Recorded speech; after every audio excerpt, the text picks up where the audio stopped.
Ramadan nga ngayon at naisipan kong magluto ng chicken kagikit. Ang chicken kagikit pala ay famous doon sa Pilipinas, lalong-lalo na sa Mindanao. Luto ito ng mga kapatid natin mga Muslim at ang tawag nila dito ay pastil. Pastil kapag may kanin na at kagikit kapag wala pa. Yun na nga at pinakuluan ko na itong buong manok. Bigla nga ako nagkaroon ng awa dito sa manok dahil kahit nilalaga na siya ay kumakapit pa. Nga ang size niya at binili ko lang yan ng $10 doon sa may supermarket. Yan ko na yan ng asin, dahon ng laurel at buong paminta. Tapos ngang lagain ay talagang tinanggal ko na yung mga buto-buto. Nilamas-lamas ko na rin siya para magiging maliit-liit siya. Huwag kayong mag-alala, B. Malinis ang kamay ko at ako lang naman ang kakain dyan. Huwag na kayong mangbas dahil hindi naman kayo kakain. Nilagyan ko na pala dyan siya ng white paper. Gusto ko kasi ng white paper, B. Sa pagluto pala nito ay dapat marami din ang mantika, pero huwag masyadong marami, B. Nilagay ko na nga itong bawang, sibuyas at napakaraming luya. Pinagsasabay-sabay ko na sila, B, kasi sabay-sabay na rin silang maluluto. Para save nga naman sa oras at sa gasol, kailangan sabay-sabay na nating ilagay yung mga panpalasa. Sabay-sabay din na yung silang maluluto, B, at hindi naman ito pang commercial. Shoutout din sa mga ganito rin magluto, shortcut ba? Save sa oras, save sa mantika, save sa gas. Grabe, maaliwalas pala ngayon ang panahon pero napakainit dito sa Singapore, B. Alas 5 na yan ng hapon at gutom na rin ako, B, kasi nga nagpapwasa ako. At nang maluto nga lang yung mga rekado, B, ay nilagay ko na nga itong ating hinimay-himay na manok. Dapat talaga dyan, B, maliliit talaga ang paghihimay. At dahil pang konsumo ko lang naman yan, okay lang yun kahit may mga malalaking party pa. Ibang ang maliliit na buto, nilagay ko na rin dyan, B. Ang bango niyan, B, amoy na amoy talaga yung aroma ng luya at saka yung white paper na nilagay ko. Iba't iba rin may pamaraan yung mga kapatid nating Muslim kung paano magluto nito. Nanood din ako sa YouTube at ito nga yung nakita ko. Pero matagal na yun, B, dahil nakaluto na rin ako noon. Ngayon nga ay gumawa na ako ng sarili kong version. Dahil pagkatapos itong maluto ay ganun pa rin yung kalalabasan niya. Sa moment na ito, B, ay naglabas na nga ng mantika itong manok.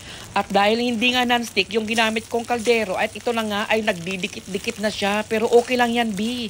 Dahil talaga ang target ko ay maging matutong itong manok natin. Gusto ko ay maging toasted siya para tumagal siya ng ilang araw. Kaya nang sabi ko, B, konsumo ko ito. At doong maging toasted na nga siya, ay nalagay ko na nga itong dark soy sauce.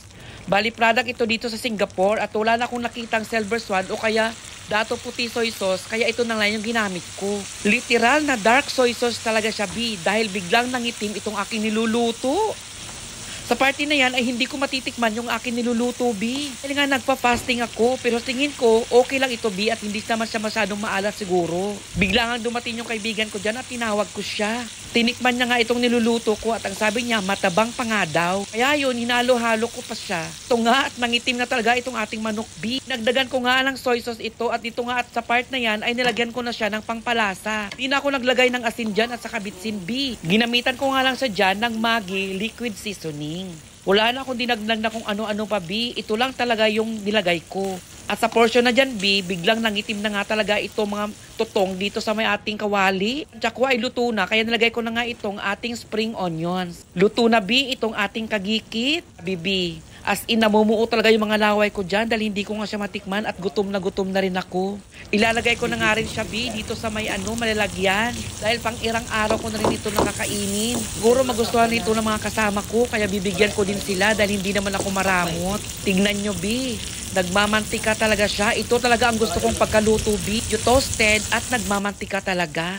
Shoutout pala nga sa mga nanonood pa dyan nakarating hanggang dito sa video ko na ito. Comment naman kayo kung taga saan kayo at kung nakatikim na ba kayo ng ganito. Kung hindi pa kayo nakatikim, B, aba, subukan nyo na ring tikman, B. Masarap talaga ito sa may kanin at babalutin mo siya ng dahon ng saging. At ito na nga ba, ililipat ko na siya sa lalagyan.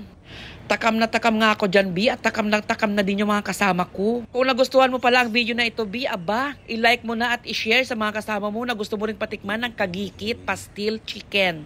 Hanggang dito na yung video ko, B, at sana nagustuhan nyo. Hindi na rin ako magbi-video, B, habang sinusubukan kong kainin yan dahil matagal pa yung iftar. Hindi pa ako pwedeng kumain, B, at bukas pa ako ng umaga kakain dyan, B. Hanggang dito na lang, B, maraming salamat, bye-bye!